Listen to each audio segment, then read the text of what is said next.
Dahil officially nakapag-post bail na po ang 10 mensahe niyo po? What are you feeling right now, sir? Okay, gusto kong magpasalamat sa Office of the Clerk of Court na nag-overtime pa sila para ma-process yung bail dahil alam nila na dapat pangalagahan natin ang karapatan ng bawat isa na maging malaya, yung right to liberty, no? Pangalawa, nagpapasalamat ako sa mga kababayan natin na nagpakita ng suporta.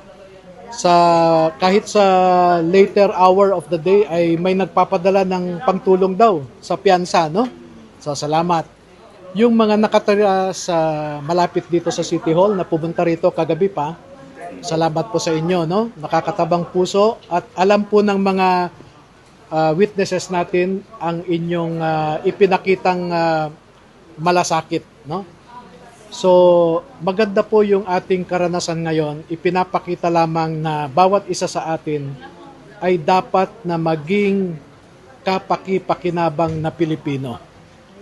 At lahat tayo ay may tungkulin na baguhin ang bulok na sistema na nakakaapekto sa buhay ng bawat Pilipino.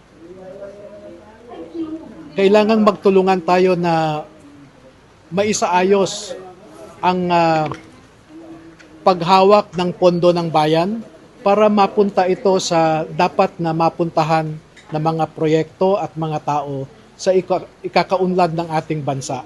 Makikita nyo ngayon ang second quarter GDP growth rate natin ay 2.3% na lamang. Last first quarter ay 2.8%, no? Yung last quarter of 2025 was 3% ang GDP natin. Pabagsak, no? Pabulusok. At tandaan nyo ito, maswerte na tayo kung sa third quarter GDP natin ay nakasampa tayo sa 2%. Baka below 2% pa, no? So, bakit bumaba? Sinabi na ng Central Bank ng Pilipinas, the economic problem of our country now cannot be solved through monetary policies. Dahil ang problema daw ay governance. So alam nyo na po kung bakit may problema ang bayan. Governance ang problema. Siguro mag-lunch muna and then matulog din muna sila kasi hindi sila nakatulog kagabi. No? Paidlip-idlip pero pahinga muna. Attorney, pakiulit ilan yung nagpiyansa at magkano piyansa? For the record. For the record, ang bawat count sa bawat tao ay 18,510 ang isa. So multiply that by 10 times 40. No? So 18,510 times 40 for the 10. Pero natapos na tayo sa 3 kahapon. Pirmado na lahat ng release order? Oo, nakalabas na sila. Makita nyo kanina, wala na silang posas. So bumalik lang sila sa police station para makapirma sila ng discharge order from the PNP custody. So inabot ng milyon? Oo, mahigit. Dito lang yan sa Las Piñas. Paano nyo nakakakuha, paano kayo nakakolekta ng ganun kalaking amount? Mahirap ipaliwanag Basta binuo namin yung kailangang piyansa, no? Yung iba nanggaling sa mga kababayan natin. Katulad ng sabi ko kanina, merong mga taga-talipapa na nagbigay ng 1,000. At kalahating kaban na ng bigas yun. Pero, yun. What's next? Next step. Well, we will proceed to the legal steps in the different cases, no? So, pinag-aaralan natin ang iba't ibang legal steps. Either a motion to quash or a motion for reconsideration with the National Prosecution Service, no? Kasi there is a very grave mistake committed by the National Prosecution Service. And that is, they indicted the soldiers, former soldiers, without proof of actual malice dito sa libel, no?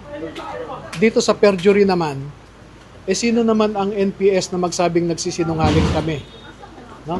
Sinabi na nga ng ombudsman, credible ang mga sundalong ito. Nakausap niyo yung Songpo, sir? How do they feel? Kamusta moral nila ngayon? Nakalaya, sir? Okay naman, ang sa kanila ay tuloy lang ito. tuloy lang itong laban at lalong lumakas ang kanilang paninindigan dahil nakita nila na meron talagang mga puwersa na gustong pagtakpan ang pagnanakaw nila. Sir, Anong expect nyo gagawin ng ombudsman after ng meeting ninyo kahapon? Well, the ombudsman no less personally declared in public that he is looking into a possible charge of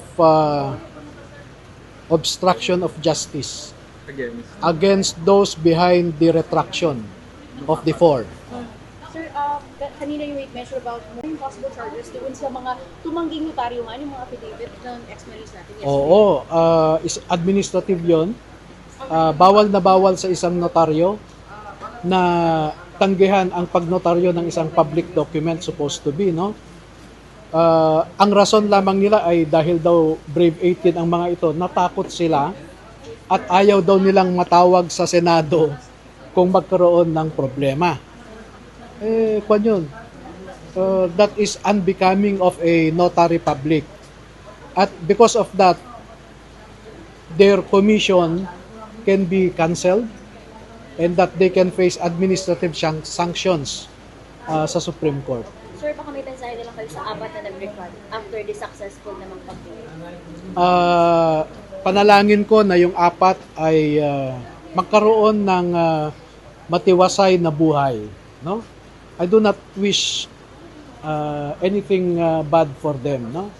Nagdesisyon sila para sa pamilya, no? And yun lang, nalulungkot ako na sa mga darating na panahon dahil sa kanilang makitid na pananaw sa sitwasyon, sila ang maiipit in the future. Doon sa 14, meron pa bang may lumalapit sa kanila? Sa ngayon, tumigil na. Pero meron. As of August 6. Ano ang sinasabi? At ano ang alok? Ganun pa rin. Mga pera pa rin, no? Para bumaliktad. At may deadline sila, 8 p.m. of August 6. Sir, sorry, out of the 40, di ba yung isa nasa probinsya pa? When will he be posting bail po? Baka tapos na siya kahapon eh. I just did not have time yesterday to follow up with him dahil sumama siya sa libing kasi.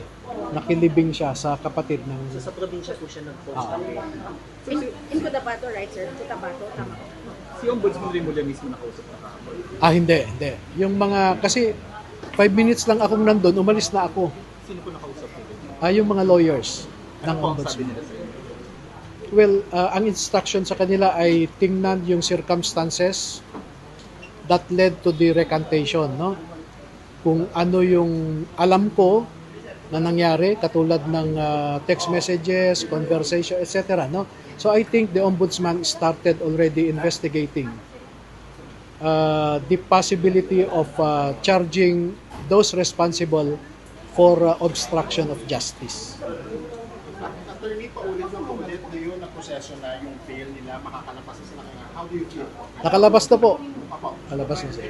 How do you feel right now, sir, after the long process of waiting? Masaya, no? Dahil natapos na rin ang isang bagay na supposed to be 2 oras lang natapos na sana, no?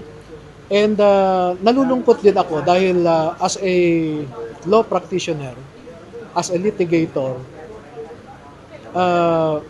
nalulungkot ako na nagkaroon ng ganitong irregular and unusual na proseso.